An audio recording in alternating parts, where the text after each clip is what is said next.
이제 탄핵에 대해서 최빙선 말씀하시면서 네네네. 탄핵안 초안 네. 이제 준비 중이다. 네, 맞습니다. 네, 그 초안 중에는 이제 대표님이 직접 뭐 법학자시기도 하고 정치인 구력이 있으니까 이 초안을 좀 잡으시잖아요. 네, 네. 혹시 뭐 대표적인 어떤 내용이 좀 들어갈 게 있을까요? 일단 저희가 이제 단추위를 수요일마다 하고 지난 수요일 단추위에서 이제 결정을 하고 지난 월요일 최고위원회에서 의결을 해서 조직이 개편되었는데 탄핵 소추안 작성 위원회를 따로 만들었어요. 아예 공식적으로 만들었고 그 위원장을 저희 당의 법률위원장이 그걸 역할을 맡고 있어요. 맡고 이미 지금 작업에 들어갔습니다. 들어갔고 작성 책임자는 저희 법률위원장 물랑이 변호사죠.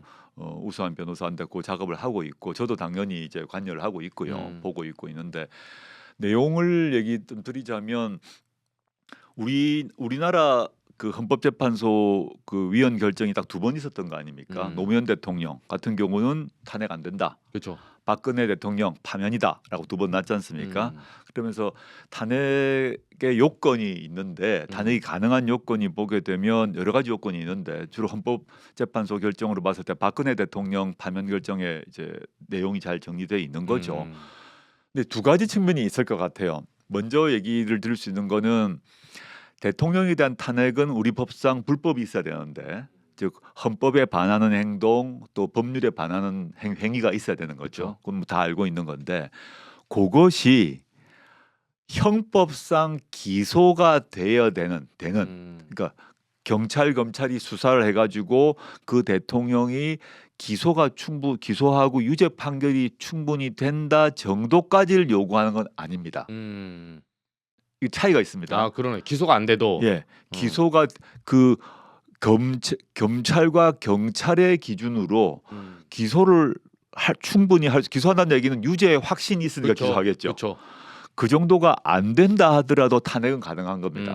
기준이 약간 낮다, 법률적으로 약간 낮다는 게 있고 이건 법보다는 약간 정치적인 영역을 그렇죠. 헌법재판소는 정치적 기관이 법률적 기관인가 동시에 정치 기관입니다. 그렇죠. 애초에 규정이 그렇게 돼 있기 때문에 그렇죠.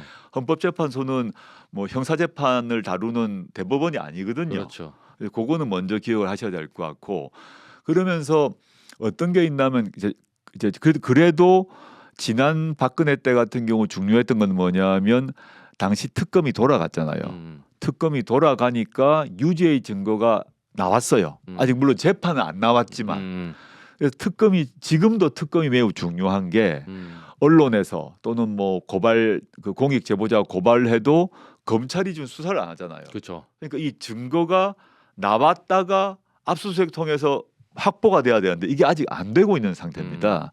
그래서 아직 모자라긴 하다. 그렇지만 지금까지 나온 보도와 폭로를 기초로 저희는 얘기할 수밖에 없지 않습니까? 검찰이 수사를 안 하니까. 근데 검찰이나 특검이 수사를 진행해서 더 나오면 또 보완이 될 거다. 근데 지금까지 나온 보도와 공익 제보를 전제로 보았을 때 몇 가지를 나눌 수 있을 것 같은데요.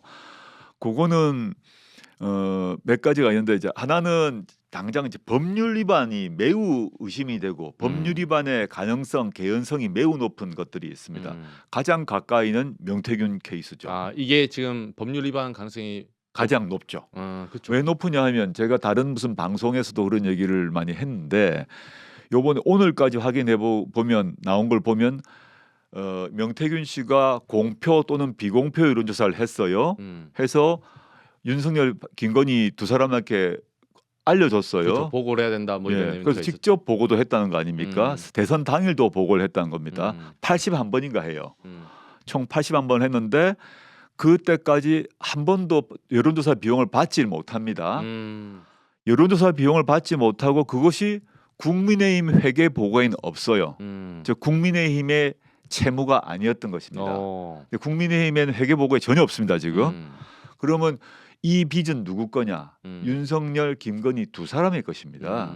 이게 너무 중요한 문제인데 근데 윤석열, 김건희 두 사람이 안 갚아줬어요. 근데 명태균 씨의 녹음에 따르게 되면 내가 돈 받으러 가겠다고 한 거 아닙니까? 그죠. 비행기 타고 만나러 간다. 가는 비행기 타고 간다. 그러니까 비행기표 다 끊었다고 음. 강혜경 씨가 얘기를 했습니다. 음. 근데 갔다 왔는데 만족스러운 태도로 내려왔는데 음. 돈을 받아오진 않았어요. 아. 그 대신 뭘 받아왔냐? 자. 김영선 공천이 왔죠. 그렇죠. 거기서 절반 먹어라. 그렇죠. 김영선 공천이 오고 음. 김영선 공천의 세비의 반이 입금이 됐죠. 그렇죠. 그까지는 우리가 확인된 거 아닙니까? 그렇죠. 적어도 그렇죠. 이것만 보면 이게 전형적인 특가법상 그 돈을 먼저 받고 나중에 일을 해주는 이게 뇌물죄예요. 사후뇌물죄네. 사후뇌물죄입니다. 이 수사를 검찰이 지금 안 하고 있는 겁니다. 공소시효도 있는데 음. 사후뇌물죄 같은 경우는 그냥 바로 탄핵입니다. 이 수사가 우리 아직 압수수색을 지금 안 하고 있기 때문에 모르지만 사후뇌물죄인 이게 모두 지금까지 나온 명태균, 강혜경, 그다음에 국민의힘의 회계복을 합하면 그걸 아무도 갚은 사람이 없어요. 그런데 청구를 한 명태균 씨는 자신이 용역에 대한 청구를 윤석열, 김건희한테 했어요.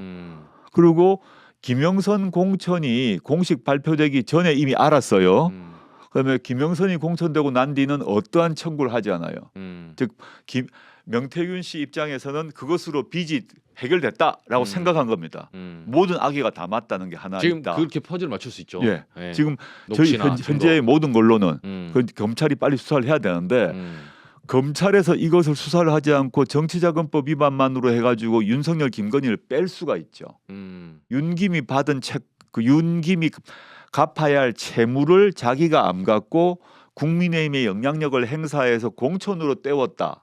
이렇게 구조를 잡지 않고 윤김은 모르고 아 몰랐다. 명태균하고 김영선 사이에 거래를 한 정치자금법 사례다라고 하면 윤김이 빠지죠.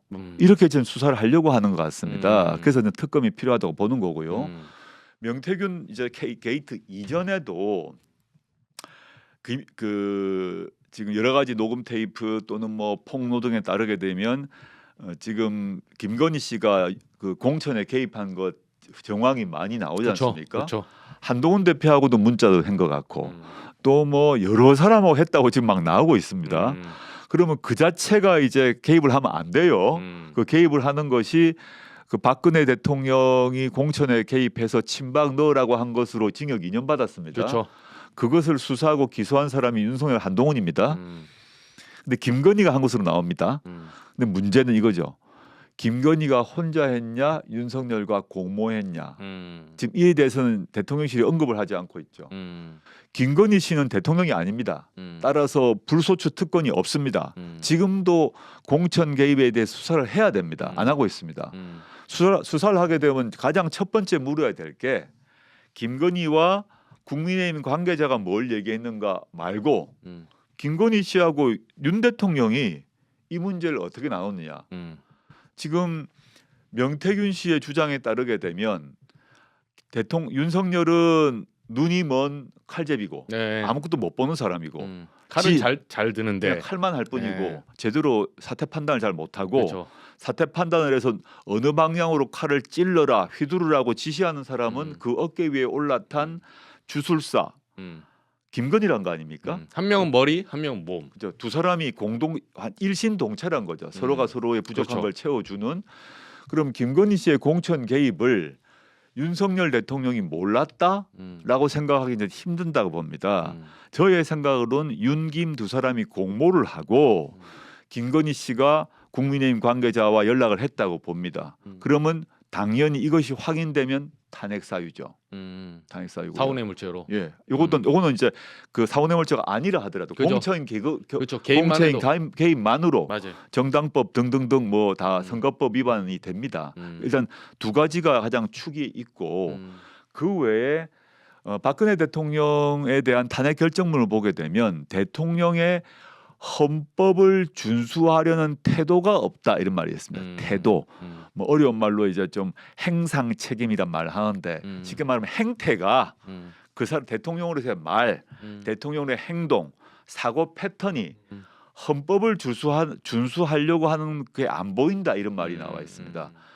그래서 저는 윤석열 대통령의 지금까지의 행동을 보게 되면 지금 아까 두 가지 확실한 것 거의 확실하다고 보는 것 말고 예컨대 친일 뉴라이트를 채용한다거나 중용한다거나 그 외에 이제 뭐 일본 정부의 정책을 옹호한다거나 등등 우리 헌법을 준수하려고 한 태도가 보이지 않습니다.